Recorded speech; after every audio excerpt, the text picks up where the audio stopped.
Now they got to bring it home. We're going to print money to make that happen. That also is inflationary. And you can sell it as something as a defense to the U.S., but basically you're supporting idiot management. That's basically what happened. You're picking a sector. Taxpayers are not getting anything from it other than just to give their tax dollars away to idiot management. And I don't mean disrespectfully, but there's management that can execute and foresees the future, and that's why they're good managers. And then there's idiot managers. So you could say many idiot managers guided manufacturing out.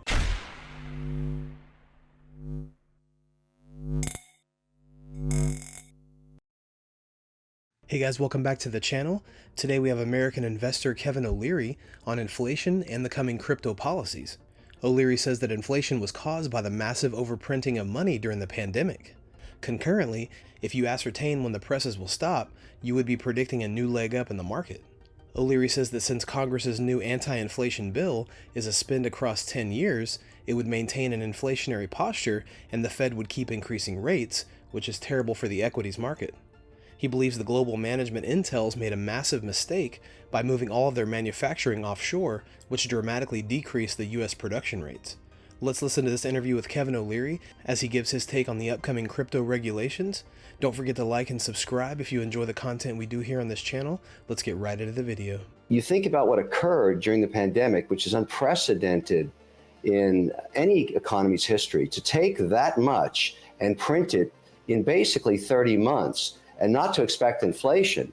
Well, of course, that's why we have what we have right now, a 40-year new high in inflation.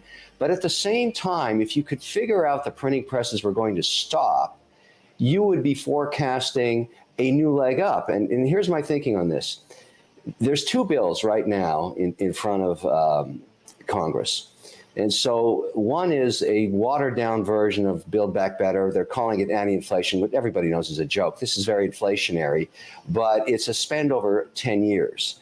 So that's one attribute of more printing, which would maintain an inflationary stance and, of course, keep the Fed raising rates, which is not good for equities.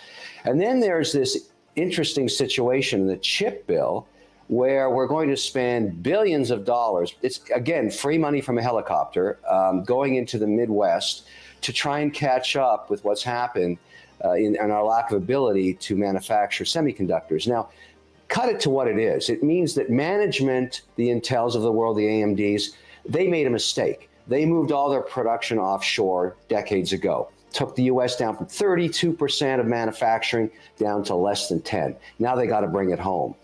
We're going to print money to make that happen. That also is inflationary. And you can sell it as something as a defense to the U.S., but basically you're supporting idiot management. That's basically what happened. You're picking a sector. Taxpayers are not getting anything from it other than just to give their tax dollars away to idiot management. And I don't mean disrespectfully, but there's management that can execute and foresees the future, and that's why they're good managers. And then there's idiot managers. So you could say many idiot managers guided manufacturing out. And why I bring this up towards determining the future of the market is every midterm election, and this starts in about 2 weeks, okay? It's November 8th, by midnight, November 8th. And this is my thinking as an equity participant. And I don't think a lot of people think this through. You've got a situation now where normally any incumbent, you don't have to get into politics, doesn't matter. It doesn't matter what party's in power, they lose seats in the midterm. That happens 100% of the time. There's fatigue, people are tired, they want to make changes, and it's happening at a regional level. O'Leary believes that there is a good chance that both the House and the Senate will switch to a different party. He notes that many Americans are unhappy due to the major inflations in the food and energy markets. And even though the Fed promised a soft landing, they won't be able to deliver because of the large amount of printed cash in the background. O'Leary says the market will be flatlining until the Fed makes their next move. This time, though, in my view, there's at least a 50-50 chance that both the House and the Senate flip to the other party. I don't even want to get into politics, but the point is there's a lot of unhappy campers in America today based on inflation around food and energy. They're really pissed. And so when that happens, and it's so close, it's November 8th, this is the good news for investors.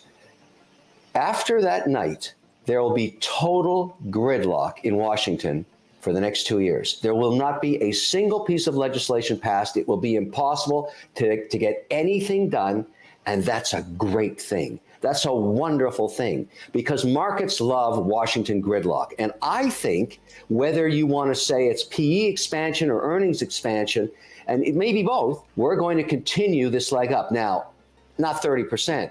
But if you have an option between making 8 or 9%, including div distribution and yields on the S&P 500 at a 17 to 18 PE, or getting 2 to 3% on long duration treasuries, I think that's a no-brainer. You're going to stay long equities, and that's my position. I am underweight fixed income big time.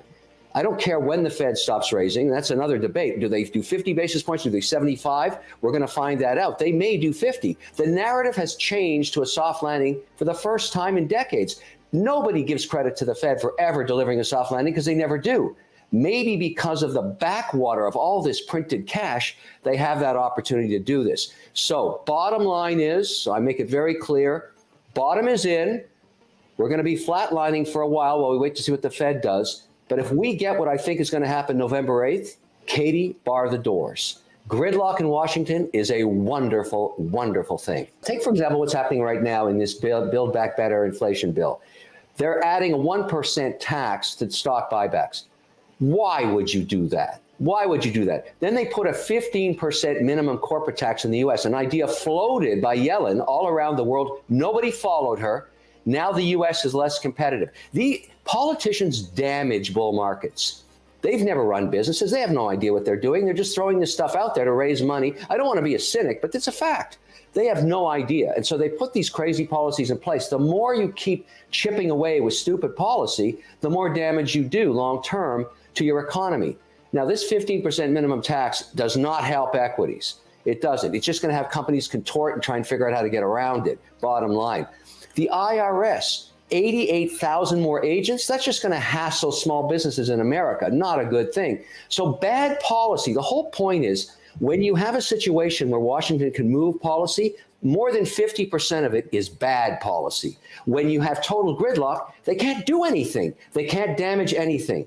Listen, it's important to have government for many different services, but not for making economic policy. They're really bad at it. So that's why I point out, once you shut down the policy machine, markets get to move back up. We were supposed to get a policy just on stablecoins reviewed this month.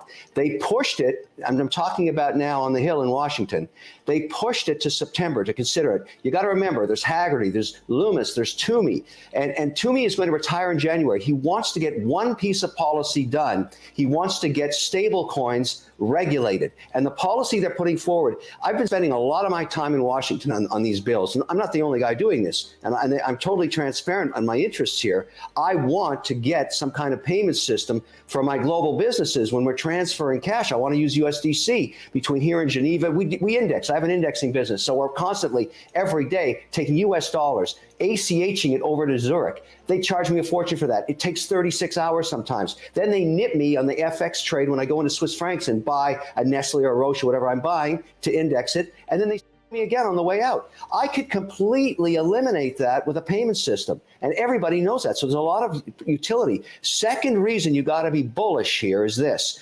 Both sides are supporting this, Dems and Republicans, because it makes the dollar, if you get a U.S. stablecoin policy in place, it makes it the default payment system of the earth. Not the Swiss franc, not the euro, not the British pound, not the Chinese yuan, the U.S. dollar. So this is coming back to the House on the floor in September, and it may be the first piece of legislation that provides the launch ramp for more crypto policy. Now, you know there's a war going on between the SEC and the other regulators, a turf war on crypto, but you can't deny crypto is here to stay. O'Leary says that politicians are destroying the bull market because they lack the knowledge to run a business. All of the policies being put in place are dealing massive amounts of long-term damage to the economies. He says that inefficient policies will only cause companies to distort and try to find a way around them.